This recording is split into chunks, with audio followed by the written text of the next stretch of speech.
Hello, everyone. My name is Mirna, and on behalf of the Mindalia TV team, welcome to Mindalia live streaming, where thousands of people around the world gather daily to see the lectures and interviews organized by Mindalia TV.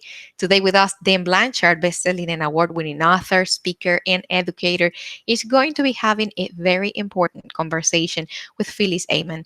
Phyllis is an international best-selling author. She is known as the voice for Eldercare Advocacy. But before starting with them, we want to remind you that Mindalia's mission is to share information that can help raise the level of consciousness in the planet, and you can help us by subscribing to our channel, leaving us a positive comment down this video, or sharing it with someone that you know that can benefit of the content that we're going to be talking here today. Also, while live streaming, we have an active chat. It's the screen that you're going to see on my side or under the video, in case that you're following us from a smartphone, and through there, you're more than welcome to interact with us. We also want you to collaborate with Mindalia with your own valuable content. And for that, you can go to our website. On the top, you're going to be finding a link. It says Collaborate with Mindalia. And that link is going to take you to a form that you can fill out for our technical team to be getting in contact with you.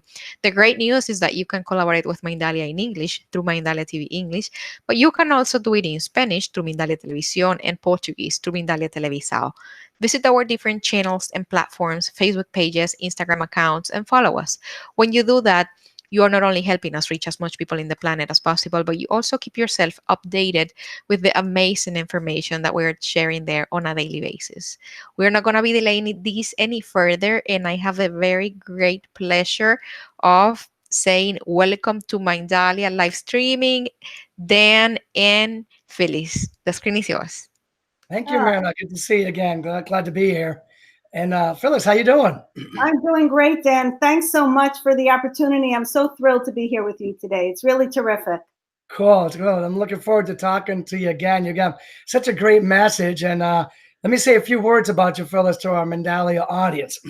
Now, Phyllis, she's a great author, excellent speaker, and an elderly advocate, which I just think is so important. And I hate how here in the United States that's like being like befuddled. I mean, people are like, I don't understand why people don't get it. But hopefully today, Phyllis, you can help us understand a little bit better why and how we should get that and understand that, how important our elderly in this country are. And like I say, I know I'm just kind of scratching the surface, Phyllis, how like who you are and what you do. So maybe you can kind of fill in the gaps and talk a little bit, let our audience know a little bit more about who you are and what you do, and then we'll go from there. Okay, sounds perfect. Thanks, Dan. Yeah, you're welcome. So I'm a speech pathologist by profession, and I've worked in over 40 what we call skilled nursing facilities, and those are facilities that have short-term rehabilitation units, traditional long-term care where people go to live for a long period of time, and then memory care units. And I've worked in over 40 of those in the area close to where I live, which is on the East Coast. Mm-hmm. And through the years, I became increasingly frustrated and disheartened by how, older people were being treated in these facilities. And over the years, more corporations, they become more profit oriented. And I'm not saying people shouldn't, be in a business to make money, but sometimes the care of the older person suffers. And I believe we have to speak out and advocate for that.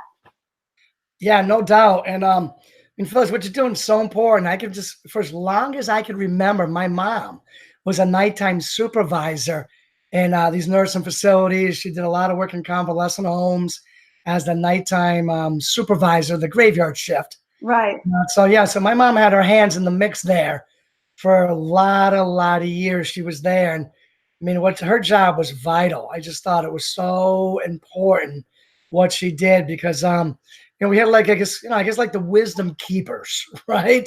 Right. I told you, right? Yeah, that was the name of the article I just wrote, the wisdom keepers. Right. I was thinking about that. So it's like the wisdom keepers. You stole my line there, Dan. Well, you're going to make it better because you're going to add to it in a little bit. And the fact that you did bring up the whole profit thing, because my wife too worked in nursing facilities, convalescent homes. And what's happening here, like where I live in Connecticut, is that you're having a lot of the facilities, a lot of the hospitals are being taken over. They're being merged by bigger for-profit Absolutely. companies. And like you said, there's nothing wrong with helping out and making a profit. Just, that's a win-win, right? That's a wonderful thing. And if you got money, you could do more of the good stuff that you're doing. Where the problem comes in, and I'm a teacher union officer, so I'm exposed to this all the time. Right. A lot of the nurses are in the AFT, which is the American Federation of Teachers. They're in that union. So I have a lot of nursing friends that I talk to, a lot of medical people that I talk to. And the problem that they're constantly telling me about is that through these mergers, is that sadly what's happening is that people are putting profits before people. Correct. Right. And that's terrible. I agree 5,000%. And that's what, drove me to do this. In a way, it was hard for me to step out of doing therapy and working with people to improve, whether it was their speech or their swallowing or whatever I was working on that applies to my profession. It was hard to step away from that because it's such an important part of me. But I thought it was more important to speak out and educate people about how these places function when they become so profit driven that it's up to the person to advocate for their loved one and know what questions to ask and why to ask those questions so that their loved one gets the highest quality care that they deserve, that we want for all of our loved ones. Absolutely. And if you got a corporation that's sadly driven by profit over people, they're not going to tell their clients or customers' families the right questions to ask, right? So how are they going to know if we have somebody like you, Phyllis? Right? Exactly. It's interesting, funny that you brought that up in a way. It's funny and not. My daughter texted me a few months ago that her friend, my daughter's 39. So, this applies not just to people, let's say baby boomers or those that are 50 or 60, but to younger people too. They never know when they're going to be in this situation. So my daughter's friend was 39 and her father was in the hospital and he needed a place to go for rehabilitation. Apparently he had cancer a few months before unexpectedly, and now he needed rehabilitation. And so he had a particular condition, which is my specialty. And I got on the phone and I was advising her, as I do, I work with families and that's my consulting practice. And then at the end, she said to me, well, the person in the hospital, told them to go to XYZ place because it had 5 stars. And I happen to know that place. I said, well, that would be that place doesn't specialize in what your father needs. So I really wouldn't go to that place. And we got into a whole discussion about that because I don't really advise people about where to go or where not to go, but I give them the information so they're armed with it. So when they ask the questions and they know what their loved one's condition is, they know if that's the right fit for them. No doubt. So thank God, Phyllis, that that you're out there and that there are many others hopefully out there as well, like you, that are helping families navigate this maze, because it is a maze. You know what I'm saying? You don't know which way to turn, what roadblock you're going to run into. It's a maze. So thank God we have people like you. And I think back, we got so much in common when we've spoken before. In my Granddaddy's Secrets Teen Leadership book series. Right. We've got so much in common between like teachers and nurses, just kind of go together. Just kind of how it works out in many ways. And I think back, Phyllis, like years ago, before I wrote my Granddaddy's Secrets Teen Leadership book series, I was watching Law and Order. I love that show too. And I don't know if you remember, but back in the old days, there used to be that Tennessee congressman. He was a real Tennessee congressman, and he played on Law and Order. Right. And he was a district attorney or whatever his job was. And people were like, oh my God, what are they going to fix? What are we going to do? And this guy with his Tennessee accent, his like Southern gentleman accent, he used to say, well, my granddaddy used to say. Right? Yes, I remember it exactly. And then whatever was coming next out of his mouth, you knew was going to be good. You know what I'm saying? Because his granddaddy said it, right? So that's where I stole my whole concept of Granddaddy's Secrets. for Oh, my teen leadership book series. And I know we got like Hollywood driving like our cultural values for many, many years in this country. But I'm just wondering, like where did we go wrong? I mean, you're aware where we went wrong when that guy said, my granddaddy used to say, and everybody's ears perked up because they wanted to hear what he was going to say. And now today you're saying, oh, those are just a bunch of old people. Right.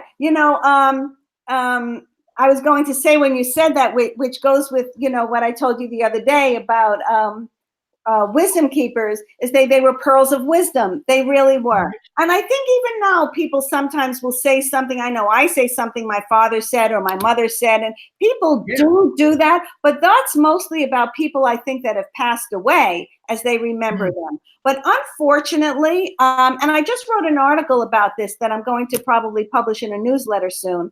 And that is, as a society, we're a discarding society. When your car has 100,000 miles, it breaks down, you say it's old, it's a jalopy, and you get rid of it. Yes. And I think that right, exactly, it's consumption. And I think that kind of is creeped into how we think about older people. They no longer may be productive in the work sector, and maybe they're retired, and maybe they're a little confused here or there. But I have to tell you that I have had people call me, a babe, because they're like 80 or 90 or 100, and they do share pearls of wisdom. And I think that we have to think of people differently. And there's something that you just said about old people, because I think that the words we use have a lot to do with our attitudes. No doubt. Don't you remember, Dan, when we were younger and when you were 30, you were over the hill? Yeah, I do. So what does that imply? I mean, that's a whole setup from the time we're kids. And never trust anyone over 30, right? And what does over the hill mean anyway? And I don't know. I don't know. I'm 66. I don't feel like I'm over any hill yet. I don't run as fast as I used to, but my mind is quick. Right, my mind is quick, and I would hate to go back to the mind I had as like a 29-year-old. Absolutely. That mind, when I was 29 years old, I had just completed my doctorate's equivalent at 29 years old, ran a marathon, did a bodybuilding competition, and was coaching again a junior Olympic wrestling team, right? Oh. And I thought I was like hip. I was it. You know what I'm saying? I was smart. I was athletic. I was all this stuff, and then the years went by and I look back and I'm like, man, I knew nothing at 29. Listen, I have one for you too. I remember my mother. I did my master's and I finished fairly early. I think I was about 21 when I finished my master's. And I remember my mother, who had me later on in life, and she hadn't finished high school, but she used to do a lot of reading on her own. I'm sure many people can relate to this. And she used to say to me, "You'll never know what I know." And I used to think to myself, oh, that's ridiculous. I mean, I have a master's degree. I mean, of course, I never said that to her because I wouldn't be sitting here with you if I did. But times were different. Absolutely. But as I got older, when I got to my 40s and 50s, I realized that in actuality, she was right, because those years of experience have nothing to do with pushing a button on a search engine and getting information. Yes. They have nothing whatsoever to do with that. And that's why, our older people who've contributed and built this country, they deserve dignity and respect no matter how they live their lives, because they've accomplished getting to this point. Absolutely. Right. And I'm calling it advancing years or continuing life's journey. And, just going back for a second to what you said about the profit facilities, there are 15,000 nursing homes, over 15,000 nursing homes in this country, and over 11,000 of them are for profit. And I'm sure some people are trying to do a great job, but I think more often than not, that's not the case. We think of what nursing homes are, and they really don't have to be that. Yeah, and then there's a lot of good people out there that are really trying, and they mean well and they're doing well, and they're, you can't fault them, but it's just the forces to be When you start putting, those dollar signs in front, profits in front, it's just the forces to be. We just got to be careful with that. And when we set up a system that's built entirely on capitalism and not humanity, I mean, the root of capitalism is greed. You know what I'm saying? And I'm not an anti-capitalist. Right. I'm not. But I also know that when the root of something means greed, then you just got to be careful. You know what I'm saying? You have systems in place to be careful, because if you don't, then the forces to be will run their route. I agree. And so that's why, I'm a staunch advocate for people in becoming informed and educated and understanding, if indeed if their loved one has to move into a place like this, and that's another thing I want to bring up, that they have the information. So when I say about move, I've changed my own vocabulary over the past few years, because we used to say, people still say, they put their loved one, their mother, their father, whoever it is, they put them in a nursing home or in a facility. And I like to say, you know what, why don't we really just think of this as geography? If we thought of it differently, our attitudes would be different. So the person is no longer able to live by themselves or independently or with their families. So now that they have to move into a different kind of living situation. And that's all it is a move, because they're really continuing to live. It shouldn't be like they're over there, it's a warehouse, forget about them. It's almost like when they move into a nursing home, it's like a destination. It's expected, right? But it doesn't have to be that. If we change the way we think about it, then we'll change the environments that people are living in, or that people are providing for them to live in. So what vocabulary word are you saying to use the word move? Yes, that their move, it's geography. They can no longer live here. So now, just like when people sell their house or they downsize, they move into an assisted living. They say they move to an assisted living or move to a community. Why aren't they just moving into a nursing home? I like that, Phyllis. I mean, because through the years, many of us have lived in different houses. We have moved to different houses, and it's always been kind of exciting. Like you're moving into something new and it's fresh, exciting, this and that. So, and you never looked at it as something bad. I'm saying, whether you were moving up to bigger houses because of the kids, or maybe moving down to downsizing to more manageable property because the kids are gone and you don't need all that room and pay all those taxes, right? And break that huge yard. You don't need to do that. So it's always been like a good thing. So, and this kind of brings me back to like I said, teaching and nursing kind of goes together. And like I always talk to my students about a thing that's called transformational vocabulary. So every day when I come in, I say, hey, how you doing? They go, good. Oh, right. I go, don't say that. I go, say something like awesome. Say something like wonderful. Like unbelievable. So that transformational vocabulary that I teach my students, I broaden their vocabulary. But what happens is a couple of things going on here. If I can get them to say different vocabulary words, it starts affecting their thinking. Correct. And their attitude. And then I can get them to start thinking about different, vocabulary words or different ways of thinking. It changes what they say out loud. Right. So it goes both ways.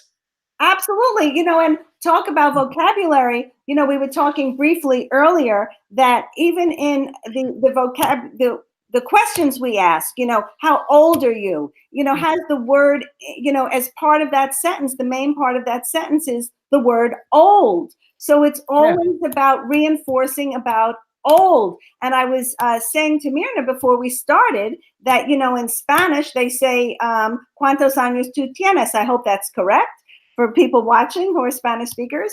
And that's really how many years do you have? And I think if, that connotes something totally different. You've accumulated them, you've acquired them, you've accomplished getting to this point, not how old are you? Yeah, and I love that, Phyllis. You're saying, like, how many years do you have?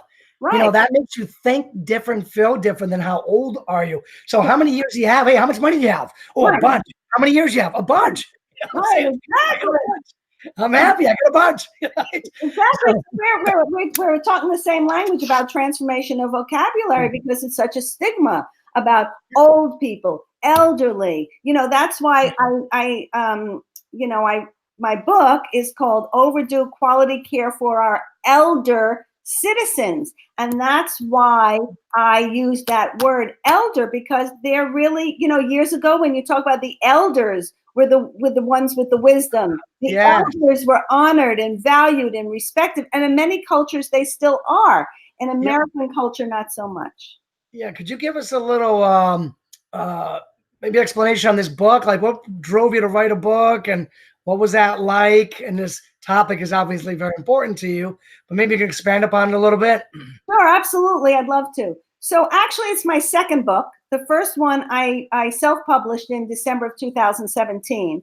And it was called Nursing Homes to Rehabilitation Centers, What Every Person Needs to Know. It got a little academic and technical, I have to admit. Yep. But what drove me to it was this very thing. How can I inform people about how this system really works? How how these facilities or building, whatever you want to call them, work, so that when you go in looking for care for your loved one, you will understand what you're looking at and not look at the glossy marketing brochure and say, this looks pretty, because there's actually a term for that. It's called the chandelier effect. And because so many of these places have these beautiful lobbies and they have beautiful short-term rehabilitation departments, but beyond that, it's not really what you expect. So can I jump in, Phyllis, real quick before you continue? So there you are, going the extra mile at work. Right. Doing your job, going the extra mile, all the other things at work. And then you did more on top of that by writing a book. That is yeah, I guess I never thought of it that way or looked at it that way, but I just woke up one day and I said, I have to write about this and tell people about that. This is horrible. I've worked in over 40 of these buildings, and these companies are buying, these buildings all over the country. So now it's just like spreading. So when I did research, I found out that unfortunately, the government has known about this for years. And every time they try to put something in place, there are loopholes where people can find ways to, like you say, make more money and then maybe provide, less care because it's about the money instead of the care. So then I decided to write this second book, Overdue Quality Care for Elder Citizens, which is much more readable, and I'll call it reader friendly. It's not so technical, although I still have information in there about things I feel people should know about how nursing homes are rated, how they make their money, because then that's how, you can look at it when you're advocate for your loved one, and then, you'll understand it better. And then at the back of it, I actually have like a download with a list of 10 questions just to give people an idea of how to think about asking questions when they go to tour a facility. So you show up for work every day, you go the extra mile, you write these 2 books, you're making people's lives better in the workplace, you're extending to the families, making their lives better, and now complete strangers, you're making their life better through your books, people you've never met, could be 1,000 miles, 10,000 miles away. I mean, you're doing all this great stuff. It's amazing. I mean, all this great stuff you're doing, and you're making the world a better place for so many other people. How did writing the books positively affect you? Very good question. Thank you, Phyllis. And actually, I don't know that I have a real answer for that. I have to think for a minute. And that's okay, too. We can come back to that. So let me give you a minute to think as I make a disclaimer that, again, for all of the Mindalia people out there listening, Phyllis and I are totally okay with people making profit, for doing good, for helping people. We think you should make a profit. That's where capitalism comes in, and capitalism's at its best, where you're out there helping, doing good, making a profit. Please do not misunderstand us and think that we're socialist or anti-capitalist. We're not. We're fine with people making profits for doing good and helping others. That's wonderful. We have a problem where people put the profits before the people, and they don't even got their eye on the ball, or I should say the people. Their eye is on the profit ball, totally, and not on the people ball. That's where we have a problem. Absolutely. You know, and I will get back to the question that you asked me about how it changed me, but you know, some of the, you know, why what I offer to families or people is unique in that there aren't that many people that have stepped out from working inside of these buildings to tell people, you know, if you want to call it an expose of sorts, to tell people, you know, how it really functions and why you should look at certain things and ask those questions. There are people, they're not telling them that. The things that I tell them, they're not telling them. And I think that, you know, what this book has done for me is, to tell you the truth, even somebody like you or other people have said, listen, can you come on my show and talk about this? I want to spread this message. You know, I've had several people say that to me. Wow, this is so important. And since I wrote the book, I started doing actually some seminars on caregiving and, you know, it's expanded just from the book itself. And what I have come to realize, not that I didn't know it, but in doing these seminars and for your viewers as well, is that every person, no matter where I go, is affected by this in some way, shape, or form. Either their parents, I mean, you know, their grandparents, they had an uncle, they had their friend's mother, you know.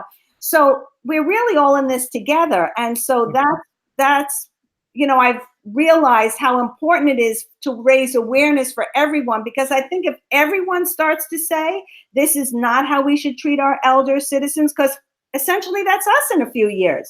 You're really talking about yourself. It's not an us and them, right? Because hopefully it's getting harder and harder to reach my toes. Right. So, no doubt it's all of us. It's all of us in probably a shorter time than we realize. Absolutely. Listen, my children are now 39 and 35. I can't believe it. Even my daughter says, I can't believe I'm turning 40. I'm like, I don't know how either of us got here, but we did. You know? So Phyllis, I'm going to bring you back a little bit. You might remember this. Back in the 80s and 90s, maybe, there was a guy named Sebastian on WCCC radio. Right. I remember one time he had a caller that called in. It was a young lady saying that she was turning 30 like next week and that she was bumming it, that she was going to be getting old and all that stuff, right? And Sebastian started laughing at her. Now, and I'm like, when I'm listening to this, I'm probably about 28, right, 27, whatever, 26 maybe, because I know the girl was a couple years older than me. And so she was like 20, 29, turning 30. And Sebastian starts laughing at her from WCCC. And he starts saying, are you kidding me? He goes, I was afraid of my shadow up to age 30. Right. He goes, 30 is the first time in my life that I felt grown up. Right. He's like, I would never go back to being in my 20s. And there I am in my 20s going, really? I mean, is Sebastian right? Right, right. And now you found out he is. Isn't there an expression, youth is wasted on the young? Oh, absolutely. Right? Because when we finally have this wisdom and experience, unfortunately, we don't have the youth and the vigor and the vitality that we had in our 20s when we could really use all of this wisdom. But that's not how it's designed to be.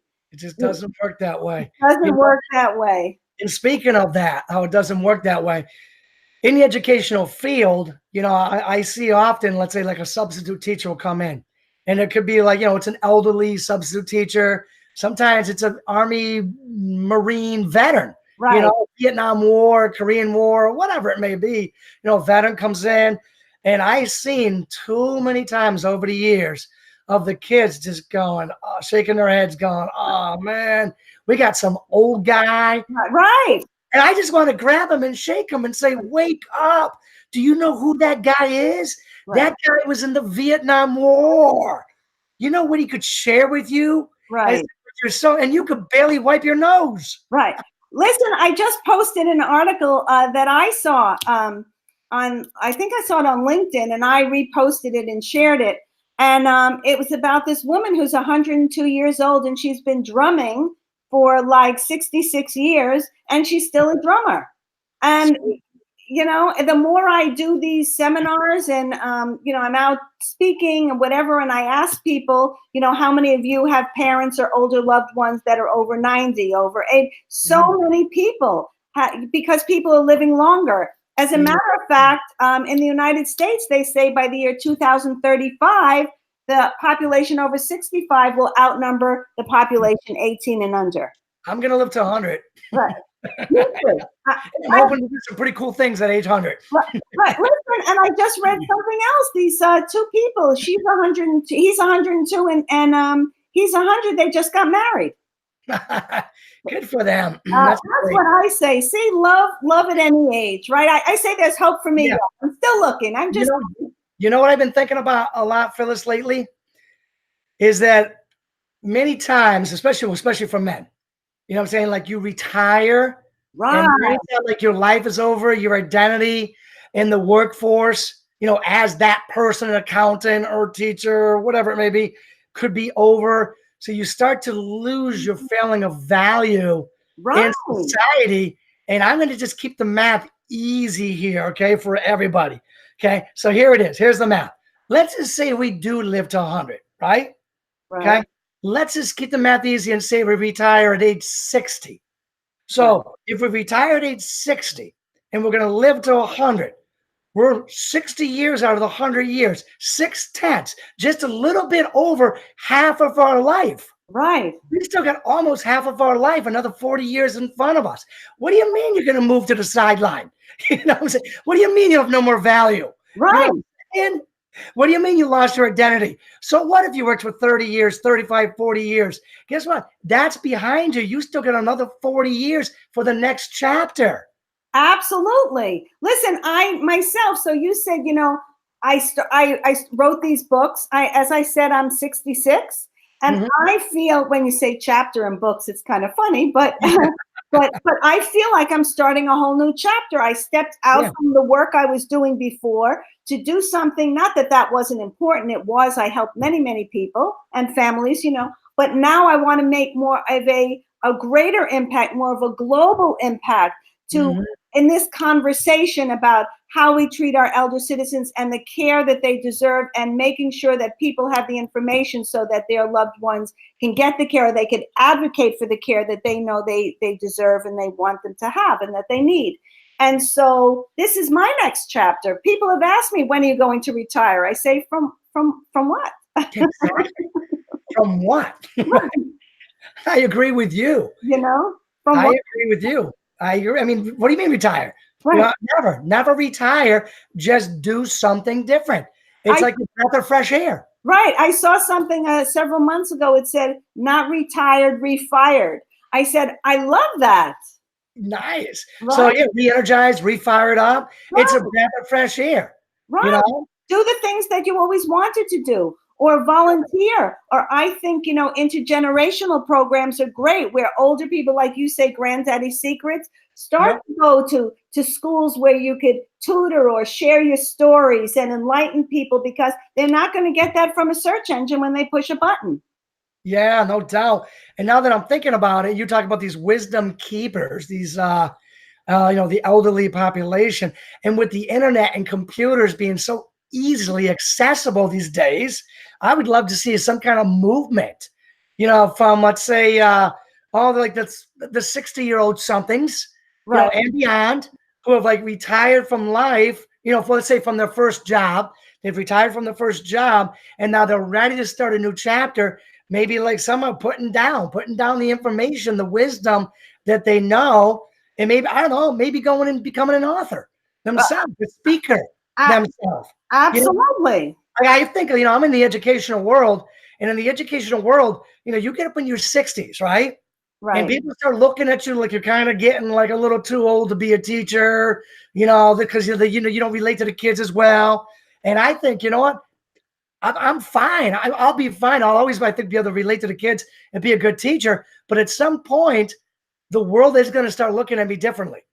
You know what I'm saying? They are. And at that point, you know, maybe before that point, I hope, like I'm going to be moving on. And in my 60s, 70s, 80s, like, you know, the informational age, you know, people love authors that are like 60, 70, 80. I picture sometimes me being like 99, 100 years old, walking onto the stage with my little walker.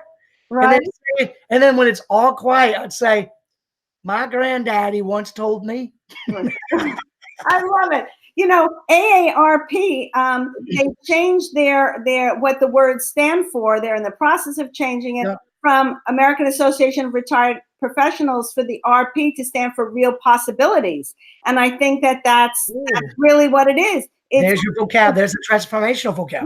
Is real possibilities. And I think you and I are onto something, and maybe we could collaborate in some way about this transformational vocabulary and start some movement, because what I always have said for the last few years is that I want to inspire some kind of national conversation on our older population, because it's not part of a national conversation. We talk about cures for cancer and breast cancer and this thing and that thing, but there's no conversation really. I mean, there are commercials about Alzheimer's and dementia-friendly communities, but that's not a conversation about how we're really treating our older people and what they're entitled to if they have to move into a nursing home. They're still entitled to live. And the value they bring to the table that we're flushing down the toilet. Right, absolutely. You know, there are colleges that give credit for life experience. I know somebody from many years ago, he went back to school when he was 62 or something like that, and got credit for life experience. He had lived through World War II and, you know, got a degree and went on to teach. Wow. In the 70s. The granddaddy in my book is a former World War II fighter pilot. So cool. Just something about that World War II. So I would say that our youth, stop being so naive. Open your eyes to the gold mine right in front of you. Right. It may be a substitute teacher. It may be a crossing guard. It may be the mailman. It may be the lunch lady. You know what I'm saying? Maybe your next door neighbor. Right. Open your eyes to the minefield. I mean, a gold mine right in front of you. And I would say to our elderly people, our grandparents out there, is don't you ever think that your value is gone. Oh, you know, absolutely. You're just getting started. You know, I definitely agree. You know, there are several people. There's one in particular I know, pretty well, and she has this business called Life Inspiring Legacies. And I encourage, and I've been talking to people about that. You know, start to sit down with your family, with the generations, and write down the wisdom that you share, so it will live on, you know, after you, and then people can read it and remember it, and it will, and that's how we'll perpetuate the wisdom that then the idea that older people have a lot to share, and that shouldn't die with them. Yeah. And I think people should read both your books so they can better navigate that maze of the elderly care. And I think people should make it a mission of theirs to at least once a week stop in maybe a convalescent home, veterans home, somewhere where the elderly congregate, so that they can sit there and just listen to some amazing stories. Oh, absolutely. And get some of that, you know, get a taste of that wisdom, a taste of that experience. And because, like I said, that stuff is being flushed down the toilet, and it's a pity. Absolutely. Absolutely. So just to, since you mentioned my books, they're both on Amazon, by the way. But the most recent book, which I think is more easy to read, is Overdue Quality Care for Our Elder Citizens. Oh, I like that title too. Yeah, very cool. So I know Myrna's getting ready to come on the show pretty soon. Here, Phyllis, is there something that I should have asked you that I didn't get to yet? Anything you want to talk about in closing? Well, you know, I just would love to tell people to feel free to reach out to me. I'd love to, you know, hear from people. They could email me at Phyllis, PHYLLIS, at voiceforeldercare.com, or visit my website, which is www.voiceforeldercare.com. And I'd love to hear from people and tell me their stories, or if I can help them in some way, or some information they want to share. I'd be thrilled to be able to do that. Yeah, people should definitely contact you because you can help them. Thanks. Hey, Myrna. I'm here. Thank you, guys. Definitely. Thank you for allowing the Mindalia TV cameras to be a channel for your ideas. I was going to ask you where we can find you, but you already said it. How about Mr. Blanchard? Where can we find you? Absolutely. You can Google me, Dan Blanchard. I'm all over the place. Author, speaker, granddaddysecrets.com, danblanchard.net, all the social media channels. And definitely check me out on Amazon, Dan Blanchard. As my leadership books, Daniel Blanchard's my academic books. And don't forget to check me out on Mindalia TV. Well, that goes without saying, right? Exactly. Thank you again. We truly appreciate the opportunity. And to our audience, thank you again for being with us. Thank you for liking, for subscribing, for visiting our other platforms, Mindalia Televisión and Mindalia Televisao. It is always a pleasure to have you. We're sending you a very big hug. And until next time, bye-bye. Thank you. Bye-bye. Thanks.